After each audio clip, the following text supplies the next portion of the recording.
ओम शांति। ये प्यारे बाप दादा के अव्यक्त रूप से चले हुए महावाक्यों का रिवाइज्ड कोर्स है। मुरली की ओरिजिनल डेट है 10 मार्च 1996। बाबा की आज की मुरली का सार है, करनहार और करावनहार की स्मृति से कर्मातीत स्थिति का अनुभव। बाबा कहते, आज कल्याणकारी बाप अपने साथी कल्याणकारी बच्चों को देख रहे हैं। कौन बैठे हैं सामने? साथी कल्याणकारी बच्चे। बाबा विश्व कल्याण के निमित्त और बच्चे साथी कल्याणकारी, जो बाबा के साथ साथ विश्व कल्याण की जिम्मेवारी उठाने वाले हैं। ऐसे कौन कौन बच्चे बैठे? हाथ उठाओ, है ना। तो बाबा आज हमें देख रहे हैं। सभी बच्चे बहुत ही लगन से, प्यार से विश्व कल्याण का कार्य करने में लगे हुए हैं। ऐसे साथियों को देख, कौन कह रहा है साथी? भगवान, स्वयं भगवान कह रहा है ऐसे बच्चे मेरे साथी हैं। तो ऐसे साथियों को देख बाप दादा सदा वह साथी बच्चे वह ये गीत गाते रहते हैं। आज तो सारे दिन ये गीत जैसे दिल में गूंजता रहेगा। बाबा ने कहा वह साथी बच्चे वह, इतना सुंदर गीत कानों में जैसे मिठास खोल देता है कि स्वयं भगवान हमें कह रहा वह साथी बच्चे वह। आप सभी भी वाह वाह के गीत गाते रहते हो ना।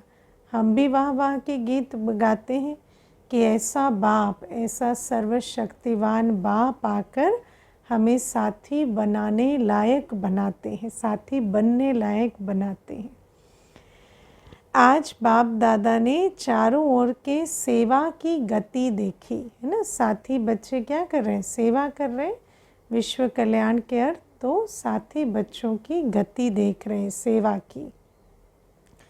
साथ में स्व पुरुषार्थ की भी गति को देखा, क्योंकि कल बाबा ने समझा है ना, विश्व परिवर्तन का आधार स्व परिवर्तन है। तो स्व पुरुषार्थ की भी गति बाबा देख रहे हैं और सेवा की भी। तो सेवा और स्व पुरुषार्थ दोनों के गति में क्या देखा होगा? आप जानते हो क्या देखा होगा? अब अपनी इंडिविजुअल चेकिंग करो कि बाबा ने एक तरफ मेरे स्व पुरुषार्थ की गति देखी, दूसरी तरफ सेवा की गति देखी। तो क्या होगा? बराबर चल रहे हैं दोनों, जितना स्व पुरुषार्थ उतनी सेवा, बैलेंस में चल रहे हैं, या एक का पलड़ा भारी दूसरे का कम चल रहा है? तो बाबा कहते आप जानते हो क्या देखा होगा? सेवा की गति तीव्र है व स्व पुरुषार्थ की गति तीव्र है। क्या है? दोनों का बैलेंस है। हाँ, दोनों इक्वल गति से चल रहे हैं? नहीं है। बाबा कहते नहीं है बैलेंस स्व पुरुषार्थ और सेवा की गति का। तो विश्व परिवर्तन की आत्माओं को व प्रकृति को ब्लेसिंग कब मिलेगी? बाबा कहते हैं जब हम बच्चे स्व पुरुषार्थ और सेवा में की गति में बैलेंस लाएंगे, तब सर्व आत्मा और प्रकृति को ब्लेसिंग मिलेगी। तो बाबा कहते तो विश्व परिवर्तन की ब्लेसिंग आत्मा और प्रकृति को कब मिलेगी? अगर अभी भी हम बैलेंस नहीं बना पा रहे, क्योंकि बैलेंस से जो आप सभी को ब्लेसिंग मिली है वो औरों को भी मिलेगी। हम बैलेंस बनाकर चलेंगे तो जैसे हमें ब्लेसिंग मिली ऐसे अन्यों को भी मिलेगी। तो अंतर क्यों? कहलाते क्या हो? कर्म योगी व सिर्फ योगी। हाँ, कर्म योगी हो ना। तो आज बाबा कहते कर्म माना सेवा, योग माना स्व पुरुषार्थ। तो सिर्फ योगी हो कि कर्म योगी हो? कर्म योगी हो तो स्व पुरुषार्थ के साथ साथ सेवा भी चलनी चाहिए ना। कर्म योगी हो ना, पक्का है ना। तो सेवा भी कर्म है ना। कर्म में आते हो, बोलते हो व दृष्टि देते हो, कोर्स कराते हो, म्यूज़ियम समझाते हो, ये सब श्रेष्ठ कर्म अर्थात सेवा है। सेवा का भी तो कर्म ही करना होता है ना। चाहे दृष्टि देना भी है, वो भी कर्म है, बोलना भी है, वो भी कर्म है, या आत्मा को जैसे बाबा का ज्ञान सुनाया, वो भी कर्म है। तो बाबा कहते कर्म कर्म किया, भोजन बनाया, सेवा स्थान की सफाई की, सब कुछ तो कर्म है ना। तो बाबा कहते और जब ये कर्म हम निमित्त भाव निर्माण भाव से करते हैं, विश्व कल्याण की भावना के साथ करते हैं, तो फिर वो क्या बन जाता, सेवा का श्रेष्ठ कर्म बन जाता। तो बाबा कहते तो कर्म योगी अर्थात कर्म के समय भी योग का बैलेंस। अब जब ये सेवा के कर्म भी कर रहे हैं तो उस समय स्थिति कैसी होनी चाहिए, योग की, बाबा की याद में, ज्ञान स्वरूप, शांत स्वरूप, स्नेह स्वरूप में स्थित होकर ऐसा कर्म करना है, सेवा का कर्म। वरना क्या होता कि सेवा का श्रेष्ठ कर्म साधारण कर्म में परिवर्तन हो जाता। जैसे एक होता है कि भोजन बना रहे, दूसरा होता ब्रह्मा भोजन बना रहे। अगर तो बाबा की याद में बना रहे हैं तो वही ब्रह्मा भोजन बन जाता, और नहीं तो वही कर्म साधारण काम बन जाता कि भोजन बना रहे हैं। तो बाबा कहते इसीलिए जब हम कर्म योगी हैं तो हर कर्म को श्रेष्ठ कर्म बनाने के लिए, सेवा का कर्म बनाने के लिए हमें वो कर्म बाबा की याद में करना है। लेकिन आप खुद ही कह रहे हो कि बैलेंस कम हो जाता है, इसका कारण क्या, अच्छी तरह से जानते भी हो, नई बात नहीं है, बहुत पुरानी बात है। बाप दादा ने देखा कि सेवा व कर्म और स्व पुरुषार्थ अर्थात योग युक्त है ना। तो स्व पुरुषार्थ है योग युक्त रहने का पुरुषार्थ। स्व पुरुषार्थ ये नहीं होता कि बस बैठा और योग किया, नहीं, कर्म करते योगी अवस्था रहे, ये है स्व पुरुषार्थ के सब्जेक्ट। और सेवा है कि योग में रहते कर्म करें, उसके सब्जेक्ट। तो बाबा कहते सेवा का कर्म करना है और योगी अवस्था बनी रहे, इसका स्व पुरुषार्थ करना है। तो दोनों का बैलेंस रखने के लिए विशेष एक ही शब्द याद रखो। अब बाबा कहते चलो लक्ष्य तो मिल गया कि कर्म योगी होना है, हर सेकंड सेवा का कर्म करना है और अवस्था योगी की होनी चाहिए। लेकिन बाबा कहते अब इसको इजी बना देते हैं। अब ये बैलेंस कैसा होगा, बहुत इजी, एक शब्द याद रखने से ये बैलेंस आ जाएगा।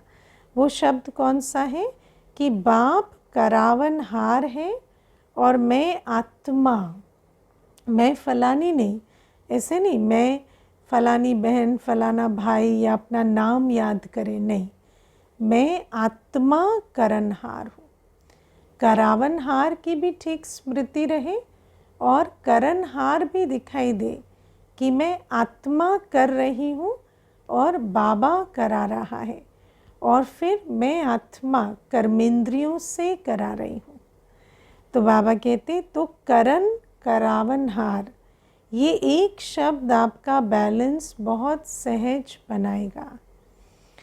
स्व पुरुषार्थ का बैलेंस या गति कभी भी कम होती है तो उसका कारण क्या है, करनहार के बजाय मैं ही करने वाली या कराने वाली हूँ, या बाबा कहते हैं करनहार के बजाय मैं ही करने वाली या वाला हूँ।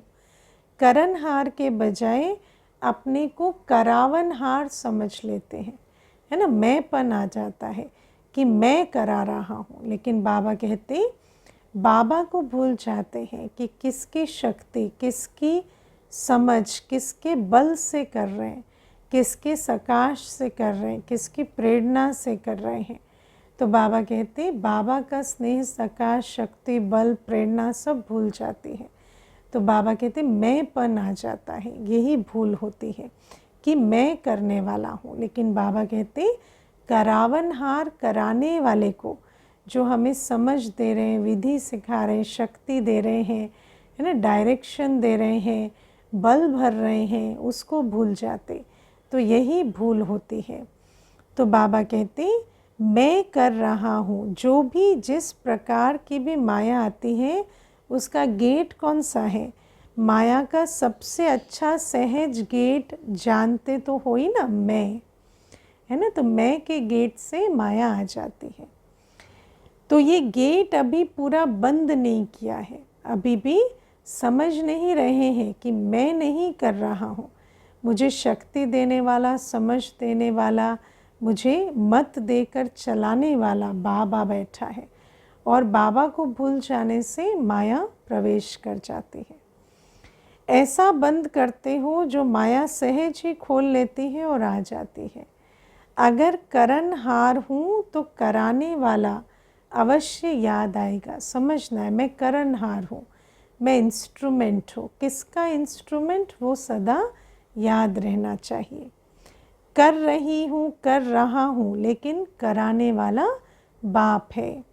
बिना करावनहार के करनहार बन नहीं सकते हैं।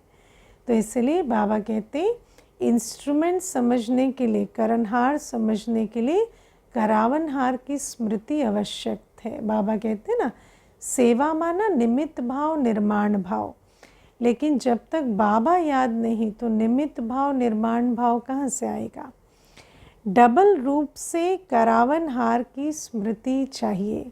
अब बाबा कहते करावनहार की स्मृति भी डबल रूप से चाहिए। एक बाबा करा रहा है और मैं आत्मा कर रही हूँ। दूसरा, मैं आत्मा करा रही हूँ और कर्मेंद्रियाँ कर रही हैं। तो फिर वो भी बोझ नहीं आएगा कि मैं थक रही हूँ या मैं कर्मेंद्रियों से कर रही हूँ, है ना। तो बाबा कहते मैं करवा रही हूँ और कर्मेंद्रियाँ कर रही हैं। तो दो करावनहार की स्मृति, एक बाबा करवा रहा है, मैं आत्मा कर रही हूँ। दूसरा, मैं आत्मा करवा रही हूँ, कर्मेंद्रियाँ कर रही हैं। तो वो भी मालिकपन की स्थिति रहेगी, बोझ नहीं आएगा। एक तो बाप करावनहार है और दूसरा मैं आत्मा भी इन कर्मेंद्रियों द्वारा कर्म कराने वाली हूँ। इससे क्या होगा कि कर्म करते भी कर्म के अच्छे या बुरे प्रभाव में नहीं आएंगे, क्योंकि आत्मा अपनी सोल कॉन्शियस आत्मिक स्थिति में रहकर इंद्रियों से कर्म कराएगी। आत्मा की अवस्था कर्म के ऊपर नहीं, आत्मा कर्म कराने वाली है। तो कर्म के आधार से आत्मा की स्थिति नहीं बनेगी, आत्मा अपनी स्वस्थिति में स्थित होकर कर्म कराएगी कि मैं कराने वाली हूँ। कर्म के आधार से मेरी स्थिति नहीं है, मेरी स्वस्थिति के आधार से मुझे कर्म करना है। तो कैसा भी कर्म का फल आया उसके प्रभाव में आत्मा नहीं आती। इसको कहते कर्मातीत अवस्था। मैं आत्मा बाबा की याद के बल से कर्मेंद्रियों से कर्म करा रही हूँ, और ड्रामा अनुसार जो भी फल आता है उसको सहर्ष स्वीकार करते हैं। इसको कहते कर्मातीत अवस्था, जहाँ आत्मा डबल करावनहार की स्मृति से कर्म करते भी फल के प्रभाव से बिल्कुल न्यारी रहती है। आप सबका लक्ष्य क्या है? कर्मातीत बनना ही है ना, या थोड़ा थोड़ा कर्म बंधन रहा तो कोई हर्जा नहीं है। बाबा पूछ रहे ठीक से चेक करके बताओ कि कर्मातीत बनना है कि चलेगा, है ना, कुछ भी बन जाए चलेगा। कर्म बंधन भी थोड़ा थोड़ा रहा तो क्या प्रॉब्लम है? ऐसा रहना चाहिए या नहीं रहना चाहिए? कर्मातीत बनना है ना। तो बाबा कहते देखो कई बार क्या होता है, मुरली सुन रहे हैं पर कर्मातीत बनने का लक्ष्य ही नहीं अगर, तो जो बाबा विधि बता रहे हैं, बाबा ने कितनी सारी स्टेप बाय स्टेप विधि बताई, कैसे हम मैंपन से छूटें, कैसे कर्मातीत अवस्था बनाएं। लेकिन बाबा कहते हैं अगर लक्ष्य ही नहीं तो बाबा जो लक्षण बता रहे हैं उस पर ध्यान ही नहीं जाएगा। तो इसीलिए बाबा फिर से पूछते हैं कि लक्ष्य है ना कर्मातीत बनने का। बाप से प्यार की निशानी है कर्मातीत बनना, क्योंकि जिससे प्यार होता है ना, हम हमेशा उसके समान बनना चाहते हैं, उसके समीप रहना चाहते हैं। और समान समीप रहने के लिए समान स्थिति चाहिए। तो बाबा कहते बाबा से प्यार है तो बाप समान स्थिति बनानी पड़े, कर्मातीत बनना पड़े। तो करावनहार होकर कर्म करो, कराओ, कर्मेंद्रियां आपसे नहीं करावे, लेकिन आप कर्मेंद्रियों से कराओ, है ना। कर्मेंद्रियां आपको नहीं खींचे कि ये करेंगे तो लाभ होगा, ये करेंगे तो अच्छा लगेगा, ये करेंगे तो खुशी होगी, ये करेंगे तो शांति मिलेगी, नहीं। कर्मेंद्रियां ना खींचे। हम आत्मा बाबा की याद से शांत स्वरूप, ज्ञान स्वरूप, पवित्र स्वरूप, सुख स्वरूप में स्थित होकर मालिक बनकर कर्मेंद्रियों से यथार्थ युक्तियुक्त कर्म कराएं। बिल्कुल अपने को न्यारा समझ कर्म कराना, ये कॉन्शियसनेस इमर्ज रूप में हो, है ना। कि मुझे न्यारा होकर, जैसे बाजा बजाते हैं तो बाजा न्यारा है ना, तो प्लेयर को मालूम है, जो बाजा उस बजा रहा है, वो म्यूजिशियन को मालूम है कि मैं बाजा बजा रहा हूँ, जैसा मैं चाहूँ वैसा बजाऊँगा। ऐसे हम आत्मा न्यारी होकर मालिक बनकर कर्मेंद्रियों से श्रीमत प्रमाण कर्म करा सकें। मर्ज रूप में कॉन्शियसनेस ना हो कि मैं आत्मा तो हूँ ही नहीं, मैं आत्मा करा रही हूँ कर्मेंद्रियों से, इमर्ज रूप में इतना कॉन्शियसनेस हो। मर्ज रूप में कभी करावन हार के बजाय कर्मेंद्रियों के अर्थात मन के, बुद्धि के, संस्कार के वश हो जाते हैं। कारण क्या है? करावनहार आत्मा हूँ, मैं मालिक हूँ, मैं विशेष आत्मा, मास्टर, सर्वशक्तिवान आत्मा हूँ। ये स्मृति मालिकपन की स्मृति दिलाती है। और मालिकपन की सीट पर जब आत्मा बैठी होती है ना, तो फिर उसके कर्मचारी ऑर्डर मानते हैं। वरना जब मालिकपन की स्मृति मर्ज रूप में होती है तो फिर क्या होता? कर्मेंद्रिय, मन, बुद्धि भी और इंद्रियां भी जैसे भटकाने लगते हैं आत्मा को। नहीं तो कभी मन आपको चलाता और कभी आप मन को चलाते, इसलिए सदा नेचुरल मन मनाभव की स्थिति नहीं रहती। फिर कभी मन कहेगा चलो इसे याद करते हैं, उसे याद करते हैं, तो वहाँ भी भटकेगा। लेकिन जब आत्मा अपने ज्ञान स्वरूप, पवित्र स्वरूप में, मास्टर, सर्वशक्तिवान स्वरूप में स्थित है, तो फिर आत्मा मन को ऑर्डर देती है, बुद्धि को ऑर्डर देती है कि सदा मन मना भव की स्थिति में स्थित रहो। और मालिक का ऑर्डर ये दास दासी मानते भी हैं। मैं अलग हूँ, बिल्कुल, और सिर्फ अलग नहीं लेकिन मालिक हूँ। बाप को याद करने से मैं बालक हूँ, और मैं आत्मा कराने वाली हूँ तो मालिक हूँ। तो दोनों प्रकार से देखो, एक तो बालिकपन की निर्माणता रहती और फिर मालिकपन का जैसे निमित्त भाव भी होता। अभी ये अभ्यास अटेंशन में कम है ना। समझते तो हैं लेकिन अभ्यास में रहे, अटेंशन में रहे, सदा उस स्थिति पर ध्यान रहे, वो कम है। सेवा में बहुत अच्छा लगे हुए हो, लेकिन लक्ष्य क्या है?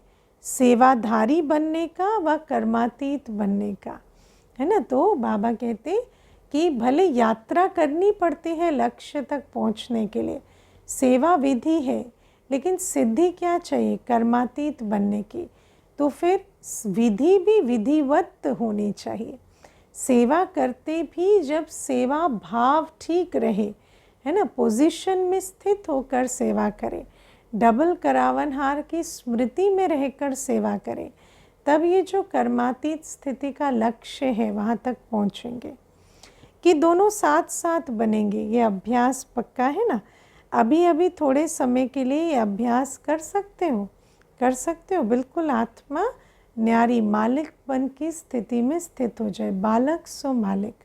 बाबा भी याद है और मैं आत्मा कर्मेंद्रियों की मालिक, वो भी याद है। अलग हो सकते हो जाओ भाई, हाँ। या ऐसे अटैच हो गए हो जो डिटैच होने में टाइम चाहिए, कितने टाइम में अलग हो सकते हो? 5 मिनट चाहिए, 1 मिनट चाहिए व 1 सेकंड चाहिए?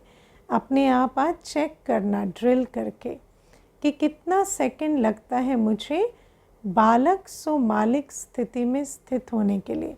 बिल्कुल करावनहार बाप की स्मृति में बालकपन, और मैं आत्मा, मन, बुद्धि, संस्कार और स्थूल इंद्रियों की मालिक, इस स्थिति में बैठने में कितना टाइम लगता?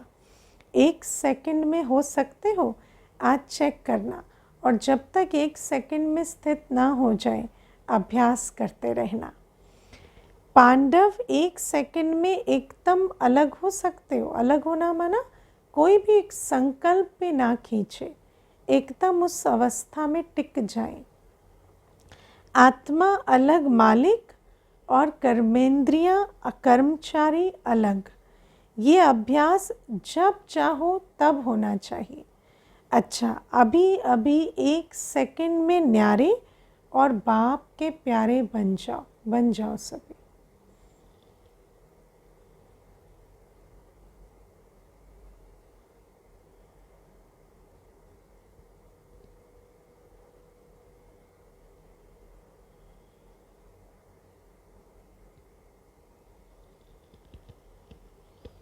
पावरफुल अभ्यास करो, बस मैं हूँ ही न्यारी। तो बाबा कहते ऐसे बीच बीच में जितना जल्दी जल्दी हो सके ऐसे अभ्यास में स्थित होना है। हूँ ही न्यारी। ये कर्मेंद्रियां हमारे साथी हैं, कर्म की साथी हैं, है ना। कर्मेंद्रियों का साथ लेकर कर्म क्षेत्र में मैं आत्मा कर्म करती हूँ, लेकिन मैं कर्मेंद्रियां नहीं हूँ, मैं न्यारी आत्मा हूँ। जब चाहूँ तब न्यारी हो जाऊँ, लेकिन मैं न्यारा और प्यारा हूँ। न्यारा भी हूँ और फिर बाप का प्यारा भी हूँ। अभी 1 सेकंड में अभ्यास को दोहराएं सभी।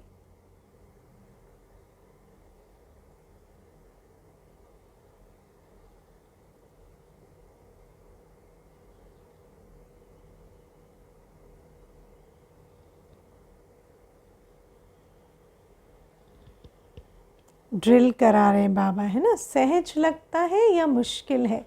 कौन कौन कहते बिल्कुल सहज है स्थित होना 1 सेकंड में, है ना। हाथ उठाओ।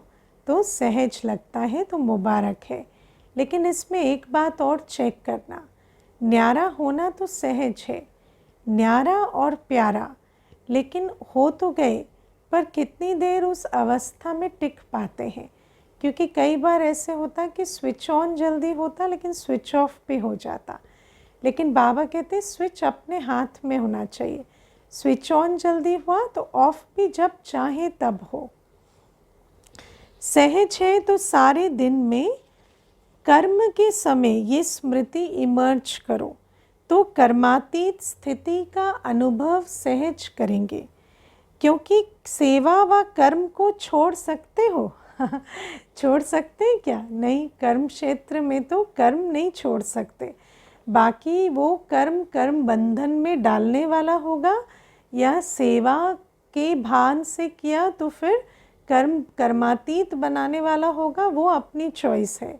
लेकिन कर्म क्षेत्र में कर्म तो छोड़ नहीं सकते। छोड़ेंगे क्या? करना ही है। तपस्या में बैठना ये भी तो कर्म है ना। तो बिना कर्म के व बिना सेवा के तो रह नहीं सकते हो, और रहना भी नहीं है, क्योंकि समय कम है और सेवा अभी भी बहुत है। लेकिन बाबा कहते अटेंशन देना कि हर सेवा, हर कर्म सेवा की वृत्ति से करके उसे सेवा का कर्म बना सके। सेवा की रूपरेखा बदली है, लेकिन अभी भी कई आत्माओं का उलहना रहा हुआ है। इसीलिए सेवा और स्व पुरुषार्थ दोनों का बैलेंस रखो, है ना। बाबा कहते कि सेवा की रूपरेखा बदली है। अभी देखो, जब से कोविड आया उसके बाद बहुत फास्ट गति के सेवा हुई। इंटरनेट के द्वारा इतनी सेवा पहले नहीं हुई थी। लेकिन बाबा कहते अभी भी बहुत उलहना बाकी है, और बाबा कहते इसके लिए सेवा और स्व पुरुषार्थ का बैलेंस रखो, क्योंकि तभी ब्लिसफुल बन पाएंगे। अगर बैलेंस नहीं रखेंगे तो भले ही बहुत फास्ट सेवा करेंगे लेकिन थक भी जाएंगे। ऐसे नहीं कि सेवा में बहुत बिजी थे ना इसलिए स्व पुरुषार्थ कम हो गया, नहीं। बाबा कहते ये नहीं करना, और ही सेवा में स्व पुरुषार्थ का अटेंशन ज़्यादा चाहिए। बाबा कहते हैं सेवाधारी को स्वस्थिति पर और ही अटेंशन चाहिए।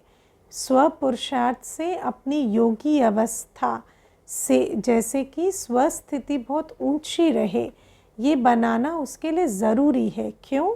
क्योंकि माया को आने की मार्जिन सेवा में बहुत प्रकार से होती है ना। माया अभिमान के रूप में आती है, थकान के रूप में आती है, मैंपन के रूप में आती, कई प्रकार से आती है।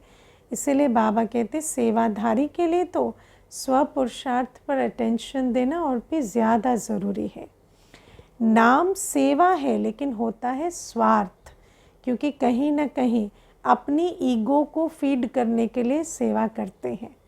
तो बाबा कहते अपने को आगे बढ़ाना है लेकिन बढ़ाते हुए बैलेंस को नहीं भूलना है ना। सेवा आगे बढ़े लेकिन स्व पुरुषार्थ भी उतना ही आगे बढ़े, क्योंकि सेवा में ही स्वभाव संबंध का विस्तार होता है ना। देखो स्व पुरुषार्थ में तो हम क्या संबंध में कम आते हैं, तो फिर उस समय तो अपने को नष्ट मोह बना रहे, न्यारे हो रहे, तो फिर उसमें ठीक रहता। लेकिन सेवा में तो अनेकों के स्वभाव संस्कारों के साथ संस्कार मिलाकर चलने हैं, कितने संबंधों के विस्तार में आते हैं। तो जितना स्वभावों और संबंधों के विस्तार में आते उतना माया को भी चांस बहुत मिलता है, और माया चांस भी लेती है। थोड़ा सा बैलेंस कम हुआ और माया नया नया रूप धारण कर लेती है, पुराने रूप में नहीं आएगी, है ना। माया हर बार नया रूप धारण करती है। माया के पास बहुत अच्छी विधियां हैं हमें छलने के लिए, लेकिन बाबा कहते अगर तुम एक ही विधि अपनाओ कि तुम बाबा की याद में रहने का अभ्यास अच्छा करो, स्व पुरुषार्थ अच्छा करो, तो माया के बहुरूप फेल हो जाएंगे। नए नए रूप में, नई नई परिस्थिति के रूप में, संपर्क के रूप में आते हैं, है ना। माया नए नए रूप में आती है। तो अलग में सेवा को छोड़कर अगर बाप दादा बिठा दे, अब देखो बाबा एक जैसे दुनिया में कहते हैं ना, ये सीन इमेजिन करो और सोचो ऐसे में क्या करेंगे, तो ऐसे बाबा आज कह रहे हैं सोचो सारी सेवा ख़त्म और बाबा साइड में बिठा दे, 1 मास बिठा दे, 15 दिन बिठाए तो कर्मातीत हो जाएंगे। कोई सेवा नहीं, कुछ नहीं, बस बैठे हैं। 1 मास तक भी बिठा दिया तो कर्मातीत होंगे। 1 मास दे बस कुछ नहीं करो, बैठे रहो, तपस्या करो, खाना भी 1 बार बनाओ बस, फिर कर्मातीत बन जाएंगे? हाँ, नहीं बनेंगे। क्या समझते? तो बाबा कहते अगर बैलेंस का अभ्यास नहीं है तो कितनी भी 1 मास क्या 2 मास भी बैठ जाओ, लेकिन मन नहीं बैठेगा, तन बैठ जाएगा, है ना। तो बाबा कहते बैलेंस नहीं है, अगर अंदर स्थिति बनाई नहीं है तो भले ही सेवा से किनारा भी कर लिया, लेकिन बाबा कहते भले तन को भी बिठा दिया, लेकिन मन कैसे बैठेगा? मन तो तभी बैठेगा ना जब स्व पुरुषार्थ की नींव अच्छी होगी। और बिठाना है मन को, ना कि सिर्फ तन को। तन के साथ मन को भी बिठाना है। बैठ जाए बस बाप और मैं, दूसरा न कोई। और जब ऐसा मन बैठने वाला होता तो फिर भले सेवा भी कर रहे हैं तो उसमें भी कोई प्रॉब्लम नहीं होगी, क्योंकि माया चांस नहीं ले सकेगी। और अगर मन भटकने वाला है, स्व पुरुषार्थ से मन को मन मनाभव नहीं किया है, तो फिर भले अकेले भी बैठे हैं तो भी मन जो है वो भटक कर कमाई नहीं करने देगा। तो 1 मास ऐसी तपस्या कर सकते हो या सेवा याद आएगी। अब बाबा कहते मानो सेवा नहीं है तो भी स्व पुरुषार्थ में आनंद में रह सकेंगे या सेवा की खींच होगी। बाप दादा व ड्रामा दिखाता रहता है कि दिन प्रतिदिन सेवा तो बढ़नी है, तो बैठ कैसे जाएंगे। बाबा कहते वैसे ऐसा होगा नहीं, अंत तक भी सेवा तो बढ़नी है। देखो जब कोविड आया तो एक बार लगा कि सेवा बंद हो गई, अभी बैठना पड़ेगा, लेकिन फिर थोड़े समय के लिए रिचार्ज का टाइम मिला था। फिर धीरे धीरे मालूम पड़ा कि ज़ूम पर सेवा हो रही है, तो फिर जैसे सेवा भी 4 गुना, 5 गुना, 10 गुना, 20 गुना बढ़ गई। तो बाबा कहते इस प्रकार से सेवा तो बढ़नी है। ऐसा नहीं हो सकता ड्रामा में कि अभी सेवा से मुक्त हो जाए। तो जो 1 साल पहले आपकी सेवा थी और इस साल जो सेवा की वो बड़ी है या कम हुई है ना, बढ़ गई है ना। न चाहते भी सेवा के बंधन में बंधे हुए हो, लेकिन बैलेंस से, अगर सेवा का बंधन है लेकिन अगर सेवा के साथ स्वपुरुषार्थ का बैलेंस है तो सेवा का बंधन नहीं संबंध होगा। संबंध सुख देता है ना, तो ऐसे सेवा करते और ही उड़ते रहेंगे। ऐसा नहीं अनुभव करेंगे कि सेवा से थक रहे हैं या ऐसे कि सेवा बहुत हो रही है, ऐसा मुख से या मन से कभी नहीं आएगा। जितना सेवा करेंगे उतना लाइट अनुभव करेंगे। सेवा का संबंध होगा, सेवा का बंधन नहीं। जैसे लौकिक संबंध में भी समझते हो ना कि एक है कर्म बंधन और एक है सेवा का संबंध, है ना। तो लौकिक में भी जब सेवा का संबंध बन जाता, अलौकिक वृत्ति हो जाती, तो लौकिक में रहते भी सेवा का मेवा खाने की खुशी होती। तो बंधन का अनुभव नहीं होगा, सेवा का स्वीट संबंध है, लेकिन सेवा का बंधन नहीं संबंध हो, उसके लिए अंडरलाइन क्या करना है, स्वपुरुषार्थ का बैलेंस।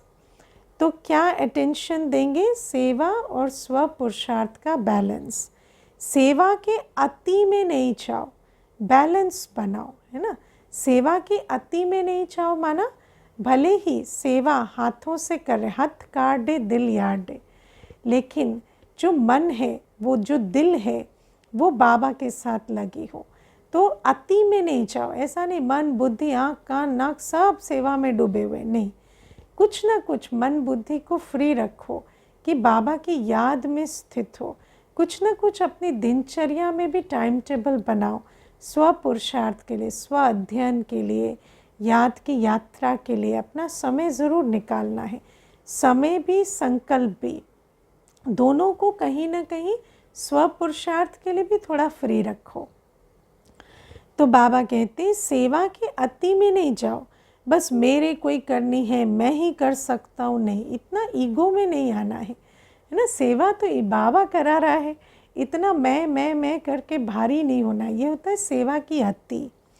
कराने वाला करा रहा है, मैं निमित्त करनहार हूँ।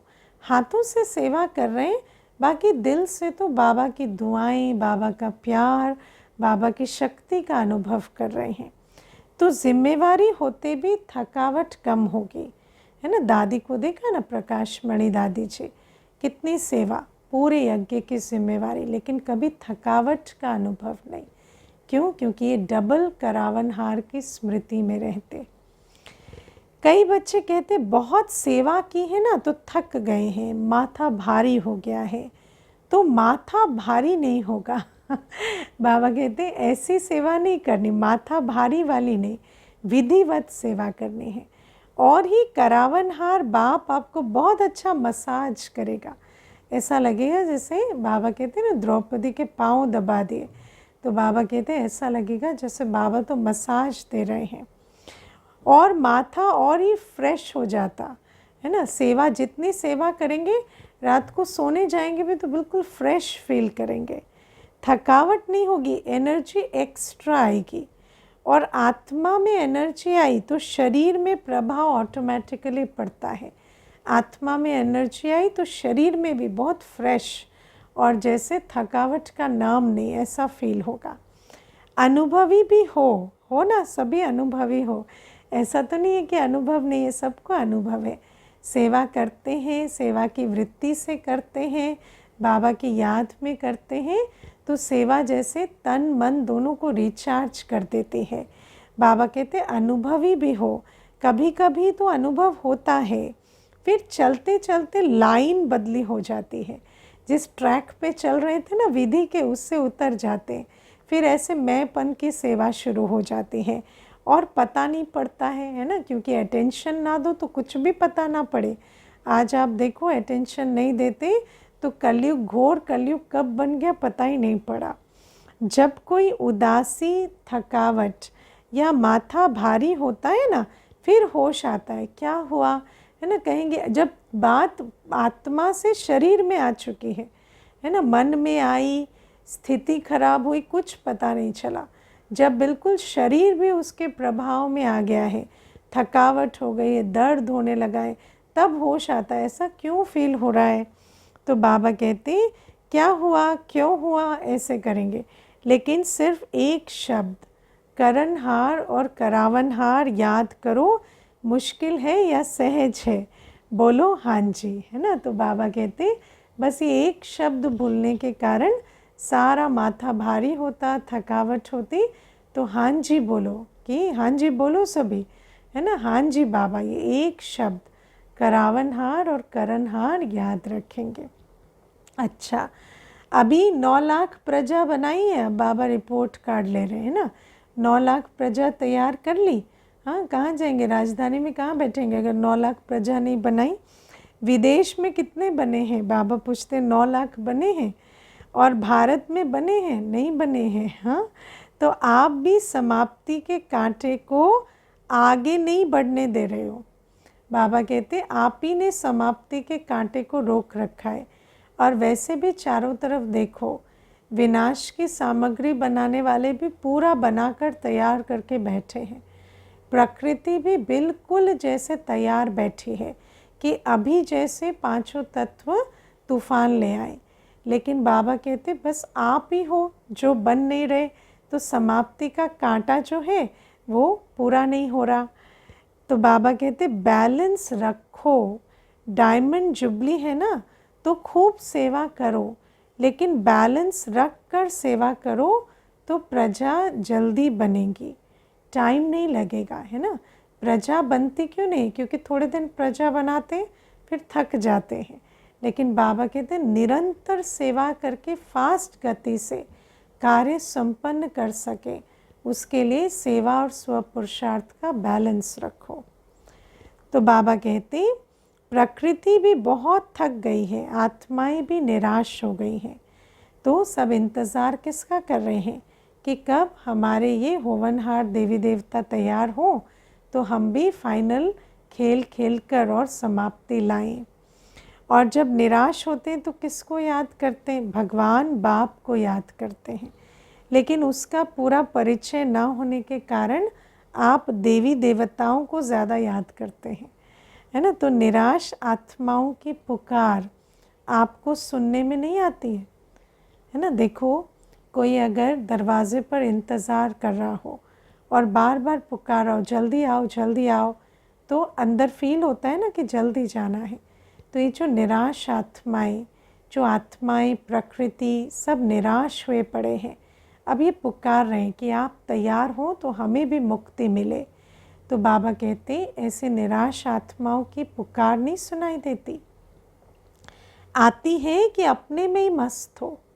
हाँ, बाबा कहते आती है इस निराश आत्मा, बाबा कहते ना क्या वो कान नहीं है जिनसे निराश आत्माओं की पुकार सुन सके।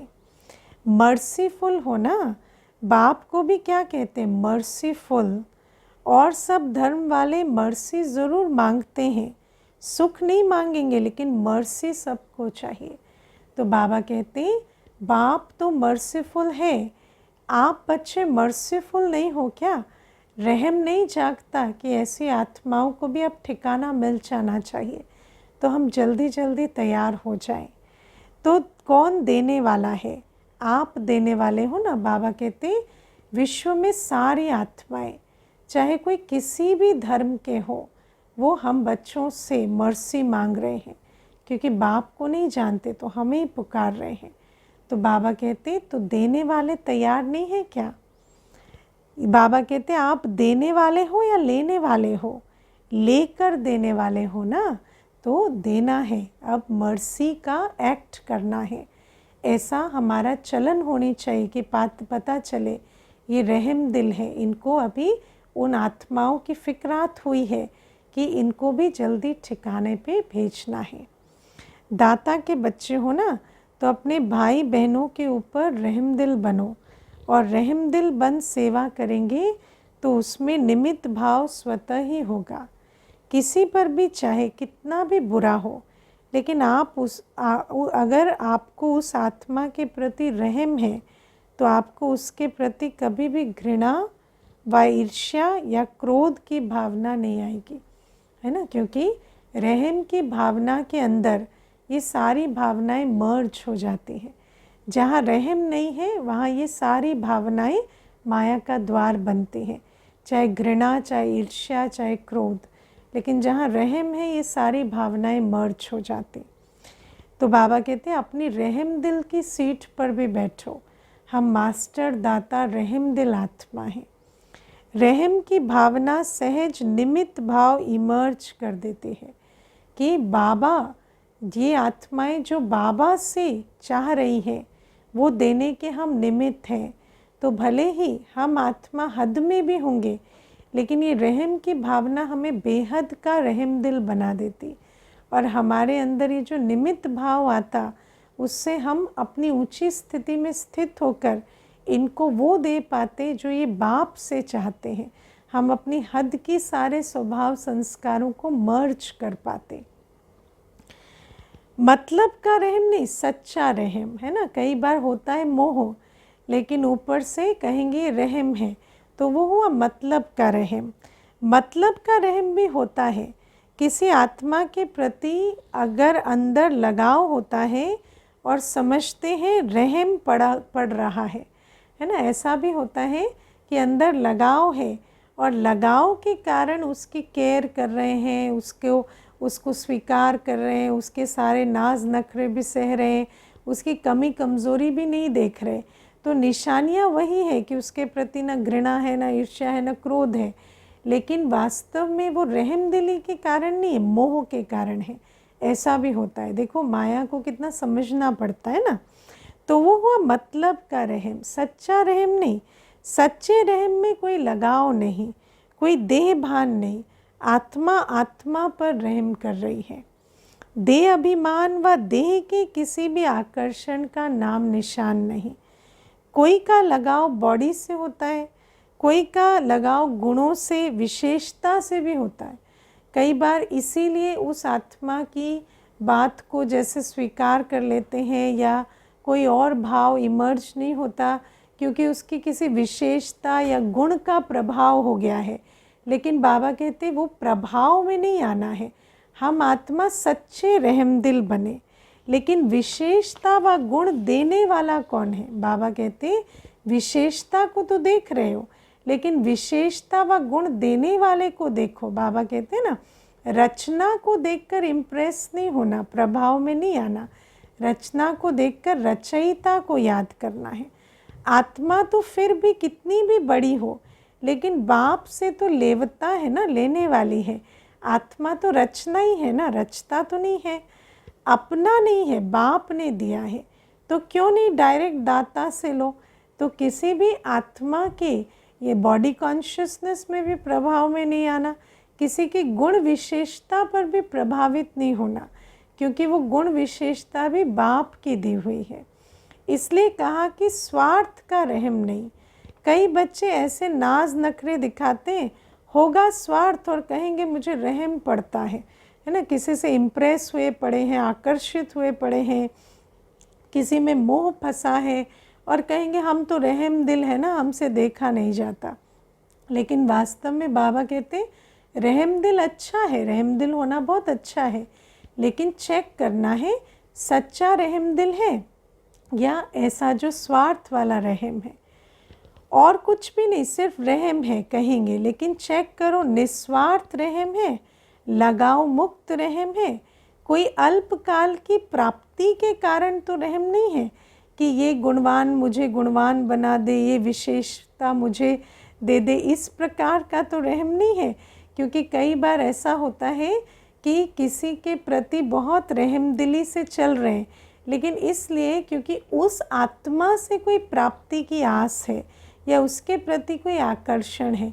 लेकिन बाबा कहते किसी आत्मा से नहीं, आत्मा के भी दाता बाप से उम्मीद रखनी है। फिर कहेंगे बहुत अच्छी है ना, बहुत अच्छा है ना, इसीलिए थोड़ा है ना। लेकिन बाबा कहते थोड़े की छुट्टी नहीं है। अगर कर्मातीत बनना है तो ये सभी रुकावटें हैं जो बॉडी कॉन्शियस में ले आती हैं, है ना। और जब हद में आ जाते तो फिर बेहद का रहम दिल भी नहीं, बेहद की प्राप्ति भी नहीं। जहाँ पर एक जगह स्वार्थ का रहम होगा, दूसरी जगह जहाँ वो स्वार्थ नहीं है वहाँ रहम भी नहीं होगा। इसलिए जो झूला है ना ऊपर नीचे का, इससे उतर जाना है। बाबा कहते वरना ये अगर माया की इन बातों को छोटी छोटी ना पहचाने तो जैसे अपने आप को ही ठगते रहेंगे और कर्मातीत अवस्था से दूर होते रहेंगे। अच्छा है लेकिन बनाने वाला कौन है? बाबा कहते ये तो बात सही है कि बच्चा अच्छा है, लेकिन अच्छे को अच्छा बनाने वाला कौन है? अच्छाई भले धारण करो लेकिन अच्छाई में प्रभावित नहीं हो। न्यारे और बाप के प्यारे, जो बाप के प्यारे हैं वो सदा सेफ है। बाबा कहते बाबा तो कहते हैं कि कर्मेंद्रियों से, मन बुद्धि से भी न्यारे, तो किसी आत्मा के प्रभाव से तो बिल्कुल न्यारे रहना है। सिर्फ एक बाप की याद में, एक बाप की श्रीमत और बल से हमें रहम दिल या कोई भी श्रेष्ठ कर्म करना है। ऐसे नहीं कि किसी आत्मा को देखकर श्रेष्ठ कर्म कर रहे, नहीं। समझा?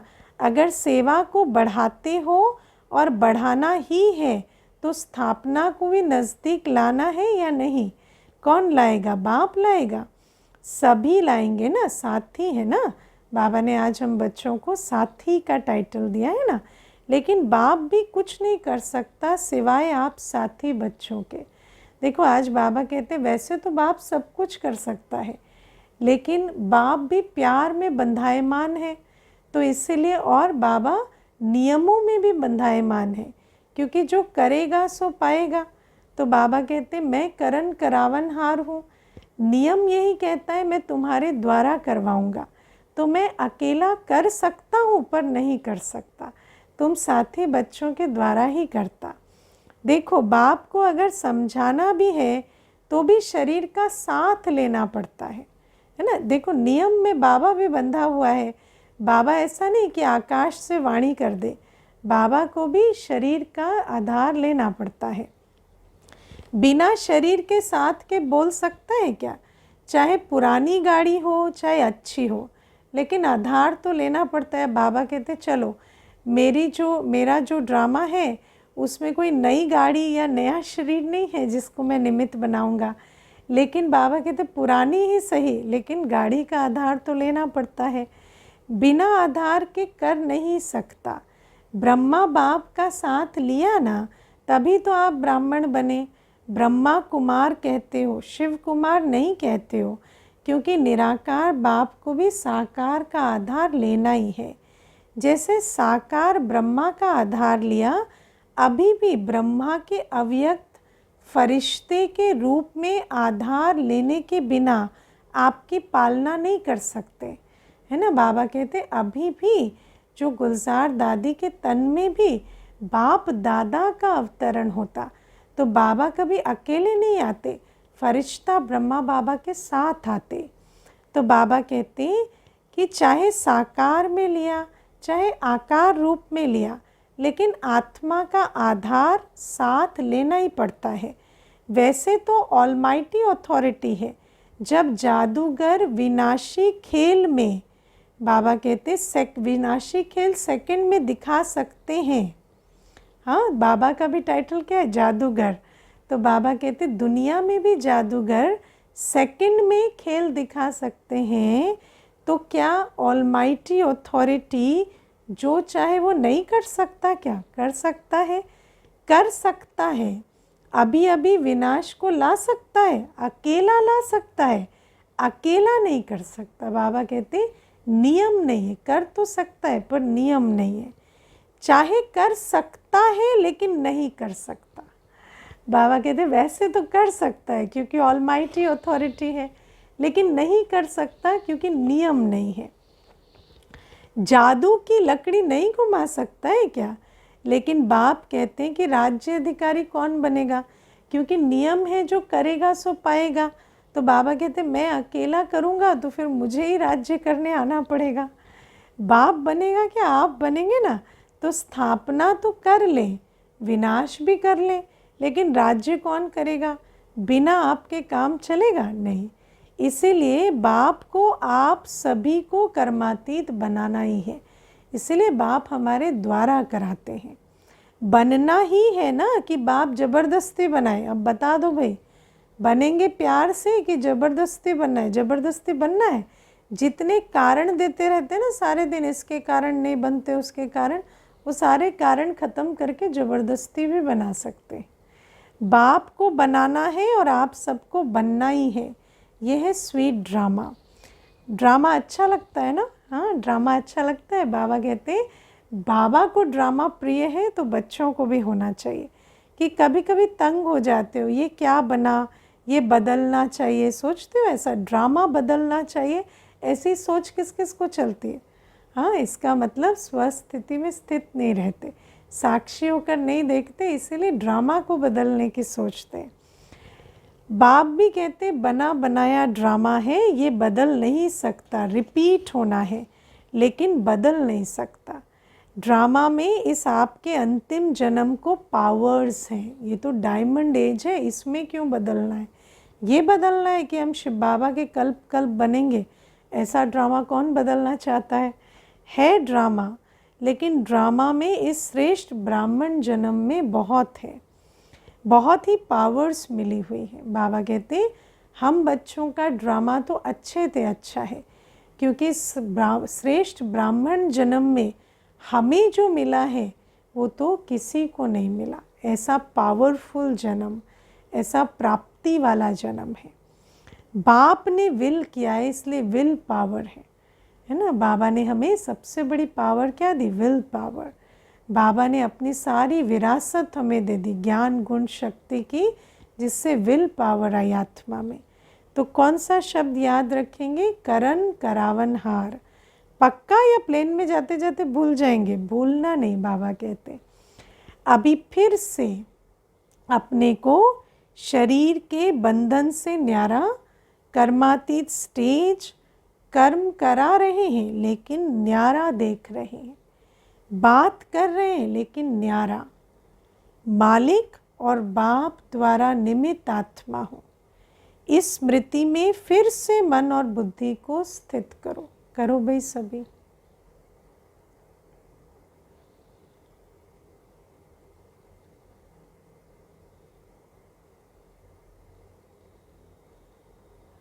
अच्छा, चारों ओर के सदा सेवा के उमंग उत्साह में रहने वाले सेवाधारी आत्माएं, सदा स्व पुरुषार्थ और सेवा दोनों का बैलेंस रखने वाली ब्लिसफुल आत्माएं, सदा निस्वार्थ रहमदिल बन सर्व आत्माओं प्रति सच्चा रहम करने वाली विशेष आत्माएं, सदा सेकंड में अपने को कर्म बंधन व अनेक रॉयल बंधनों से मुक्त करने वाले तीव्र पुरुषार्थी आत्माओं को बाप दादा का याद प्यार और नमस्ते। ऐसे मीठे प्यारे बाबा को भी हम बच्चों का याद प्यार, गुड मॉर्निंग और नमस्ते। ओम शांति। वरदान है आज्ञाकारी बन बाप की मदद व दुआओं का अनुभव करने वाले सफलता मूर्त भव।